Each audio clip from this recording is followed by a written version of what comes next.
तुमचं वय 30 ते 35 मध्ये आहे, तुमचे इन्व्हेस्टमेंट चालू आहे, पगारही डिसेंट चालू आहे, तुमचे SIP वगैरे चालू आहेत. तुम्हाला कल्पना आहे का की तुम्ही जे SIP करत आहात हे कुठल्या कारणासाठी करत आहात? जर तुम्हाला याचं उत्तर माहिती नसेल तर हा व्हिडिओ एंड पर्यंत पहा, कारण मी आज तुमच्या समोर 30 ते 35 या वयामध्ये कसल्या पद्धतीने फायनान्शियल प्लॅनिंग केलं जातं किंवा करायला हवं या संदर्भामध्ये मी एक रिअल लाईफ केस स्टडीचं लाईव्ह एक्झाम्पल मी तुमच्यासोबत शेअर करणार आहे. मी अनेकदा पाहिलंय, बहुतेक लोक सगळे SIP स्टार्ट करतात. SIP स्टार्ट केल्यानंतर ना SIP ला त्याला काही त्या ड्राईव्हला अर्थ नसतो, त्यांना माहिती नसतं की SIP कुठल्या कारणासाठी आहे, कधी मॅच्युअर होणार आहे, रिक्वायरमेंट काय आहे, आणि फक्त इन्व्हेस्टमेंट करतात, गोल बेस इन्व्हेस्टमेंट काही नसतं, आणि मग नंतर म्हणतात की इतकी वर्ष इन्व्हेस्टमेंट करूनही माझे पैसे काही जमले नाही, साठले नाहीत, आणि तेवढी मला काही ग्रोथ झालं नाही. जर तुमच्या सोबत सुद्धा असं होत असेल तर आठवणीने ह्याच्या पुढचं सगळं आवर्जून पहा. तर आवर्जून यांना तुम्हाला क्लॅरिटी जर हवी असेल ना तर हा व्हिडिओ एंड पर्यंत नक्की पहा. नमस्कार मित्रांनो, माझं नाव संतोष गोसावी आहे. गेली 20 वर्षाहून अधिक मी लोकांना त्यांच्या आर्थिक प्लॅनिंग कसं करता येईल या संदर्भामध्ये मी हँड होल्डिंग करतो. मी आधी त्यांचे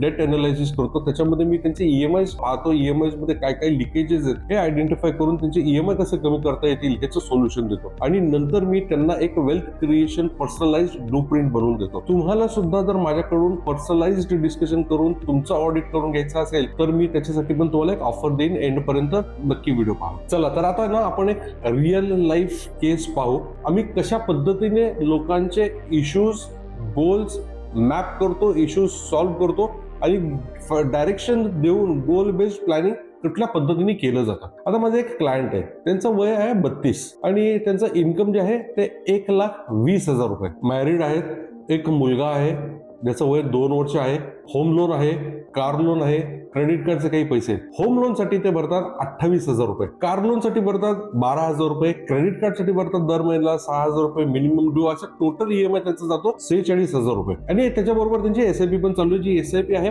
15,000 रुपयाची. पण 15,000 रुपयाची SIP जी चालू आहे हे अगदी रॅन्डम फंड्स मुळे चालू आहे. कोणीतरी काहीतरी सांगितलंय आणि ते स्टार्ट केलंय. हे अशा ना अनस्कॅटर्ड गोष्टींमुळे दर महिन्याच्या मंथ एंडला बँक अकाउंट एकदम कट टू कट चाललेलं असतं. तुम्हाला सुद्धा अशा सिच्युएशन मध्ये स्वतःच्या बद्दल असं जाणवतं का की अशा गोष्टी तुमच्या बरोबर जर होत असतील तर तुम्हाला गरज आहे प्रॉपर प्लॅनिंगची, प्रॉपर डायरेक्शनची. अमितचं सगळं इन्कम एक्सपेन्सेस वगैरे सगळं पाहून झाल्यानंतर ऑडिट नंतर सगळ्यात पहिले मी त्यांना प्रश्न विचारला की तुम्हाला आता अपेक्षा काय आहे, फायनान्शियल गोल्स मध्ये पुढे तुम्हाला अचीव्ह काय करायचं आहे. तर त्यांनी मला ऍज युजल जे तुमचे स्वप्न आहेत तसेच अमितचे सुद्धा होते. त्यांनी मला सांगितलं की चाइल्ड एज्युकेशन साठी पैसे हवेत, मला रिटायरमेंट साठी पैसे हवेत, मला घर घेण्यासाठी, मोठं घर घेण्यासाठी पैसे हवेत, आणि मला एक फायनान्शियल सिक्युरिटी हवी.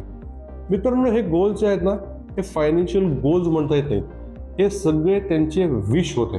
त्यांना फक्त वाटत होतं की ह्या अपेक्षा होत्या की माझा आज लाईफ असा असावं, पण ह्या गोल्सला काहीही बेस नव्हता, कारण त्यांना कॉन्क्रीट ॲज सच त्याचं उत्तरच माहीत नव्हतं की त्यांना रिटायरमेंटसाठी किती पैसे लागणार आहेत, चाइल्ड एज्युकेशनसाठी किती पैसे लागणार आहेत, घर कुठे किती अमाऊंट पर्यंतचं घेणार आहेत. आणि अशा पद्धतीने बऱ्याच गोष्टी आम्ही त्यांच्याबरोबर क्लिअर करून आम्ही त्यांना स्पेसिफिक गोल मॅपिंग करून आम्ही त्यांना सजेशन दिले. चाइल्ड एज्युकेशनसाठी 35 लाख रुपये, रिटायरमेंटसाठी 4.5 करोड रुपये. आधीचे जे गोल्स होते ना त्याच गोल्सना आम्ही पुढे जाऊन त्याला काय ट्रीट केलं, मग आम्ही त्यांना समजून सांगितलं की आता जे तुमचे गोल्स आहेत हे तुमचे फक्त विश आहेत, तुमचे फक्त मनात आहेत.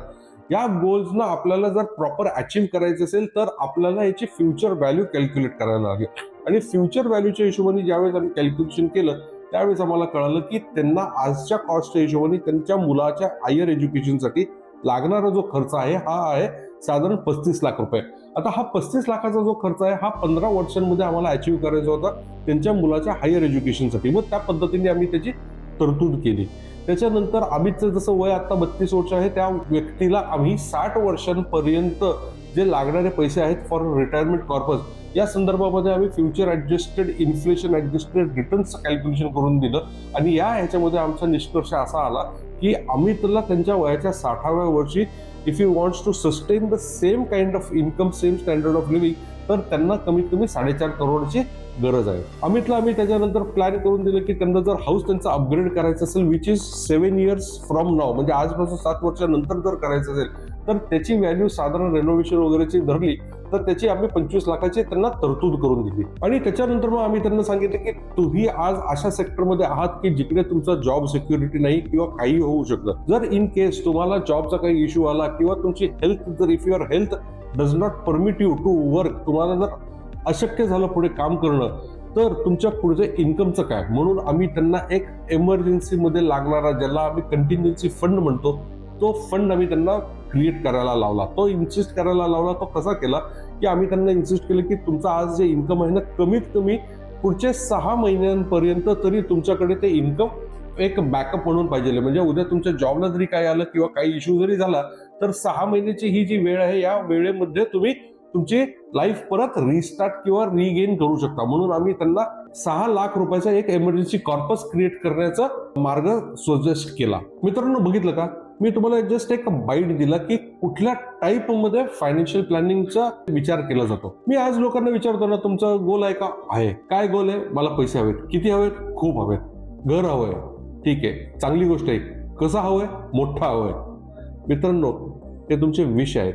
हे कधीच तुमचे पूर्ण होऊ शकत नाहीत. कारण जर तुमचे गोल सुद्धा क्लिअर फिगर जर तुम्ही दिले नाहीत, तर त्या फक्त विष आहेत. ते प्लॅनिंग मध्ये कधी उतरू शकत नाही आणि प्लॅनिंग होऊ शकत नाही. म्हणून तुम्ही ते एक्झिक्यूटही करू शकत नाही. मग आम्ही काय केलं, त्या क्लायंटचं जर बघत होतो, त्या क्लायंटच्याच उदाहरणामध्ये आम्ही त्यांचं मग एक डेट ऑडिट करून घेतलं. त्या डेट ऑडिटमध्ये काय, बेसिकली डेट ऑडिट हा एक प्रकार असा असतो की ज्याच्यामध्ये क्लायंटचे आत्ता चालू असलेले सगळे EMIs आम्ही पाहतो.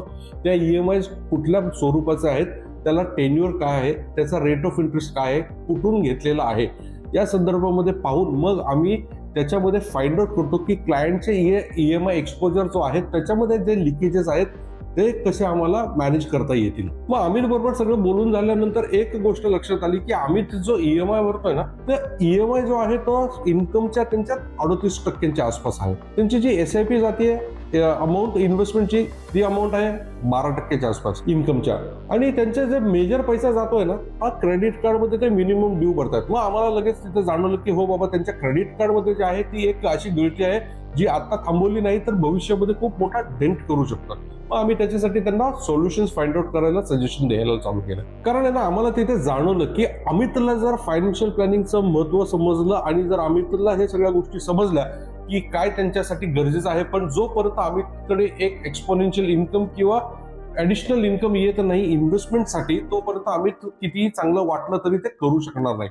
मग आम्ही काय केलं की त्यांचे पहिले लोन कॉन्सॉलिडेशनचं सजेशन दिलं. आणि या लोन कॉन्सॉलिडेशन मध्ये मग आम्ही त्यांना सजेस्ट केलं की तुमचा जो क्रेडिट कार्डचा लिकेज आहे, बाकीचे जे लिकेज आहे, या सगळ्या पद्धतीने आपण तुमचं क्रेडिट कार्ड आणि बाकीचे जे लोन्स आहेत वगैरे हे सगळे कॉन्सॉलिडेट करू, तुमच्या टेन्युअर वगैरे एक्सटेंड करू, जेणेकरून तुमचं सगळं स्मूथली चालेल. प्लस सायमल्टेनियसली तुम्हाला दर महिन्याला एक एक्सपोजर थोडंसं वाढेल आणि you will have some money, थोडेसे पैसे सुद्धा राहतील जे तुम्ही रात्री समाधान म्हणजे एक निवांत झोपवून शकता, एक समाधान सुद्धा वाटेल. आणि या सगळ्या गोष्टी केल्यामुळे काय झालं, अमितचे दर महिन्याचा आउटफ्लो जो होता ना, हा 6,500 रुपयामुळे कमी झाला क्रेडिट कार्डमुळे. मग अमितकडे आम्ही सगळे इव्हॅल्युएशन करून दिल्यानंतर मग आम्ही अमितला सांगितलं की काय आहे, अशा गोष्टींमध्ये जर तुम्ही प्लॅन करून या पद्धतीने जर केलं तर आपण हे लॉंग रन मध्ये चांगली वेल्थ क्रिएट करू शकतो. बरेच वेळेला काय होऊन जातं, तुमचा सुद्धा अनुभव तुम्ही मला शेअर करा कमेंटद्वारे. बरेच वेळेला असं होऊन जातं की आपल्याला मध्ये आधी पैसे लागले की आपण काय करतो, पैसे विड्रॉ करतो, SIP स्टॉप करतो आणि ती गाडी जी तिथे थांबती, ती गाडी परत आपली स्टार्टच होत नाही. तर मित्रांनो, आतापर्यंत जरी तुम्हाला कळालं असेल की ऍडवाइस आणि रॅन्डम इन्व्हेस्टमेंट्सनी कधीच तुम्ही स्पेसिफिक गोल अचीव्ह करत नाही. तुम्हाला सुद्धा जर स्पेसिफिक गोल अचीव्ह करायचं असेल तर त्या गोलला तुम्हाला टाइमलाईन आणि अमाऊंट हे दोन गरजेचं आहे. या दोन्ही गोष्टी जोपर्यंत तुम्ही देत नाही तोपर्यंत तो फक्त तुमचं एक डिझायर असू शकतो, ती तुमची म्हणजे तिथे पोहोचेल याची काही तुमची खात्री नसू शकते. तुम्हाला सुद्धा पर्सनलाइज माझ्यासोबत 1-to-1 डिस्कवरी करून एक स्वतःचं आयडेंटिफिकेशन करून मग तुम्हाला काय योग्य आहे हे जर क्लिअर थॉट प्रोसेस पेपरवरती आणायचं असेल तर मी आज तुम्हाला इन्व्हाइट करतो. नॉर्मली मी 2,999 चार्ज करतो ह्याच्या ऑडिटसाठी आणि ह्या फक्त माझ्या युट्यूबच्या कम्युनिटीसाठी मी फक्त 999 मध्ये हे सध्या ऑफर देतोय आणि ते सुद्धा मी weekly only 3 to 4 slots available करतो. त्याची जर तुम्हाला एक ॲडिशनल इन्फॉर्मेशन हवी असेल तर दिलेल्या नंबरवर संपर्क साधा आणि माझ्या टीम सोबत कनेक्ट करा.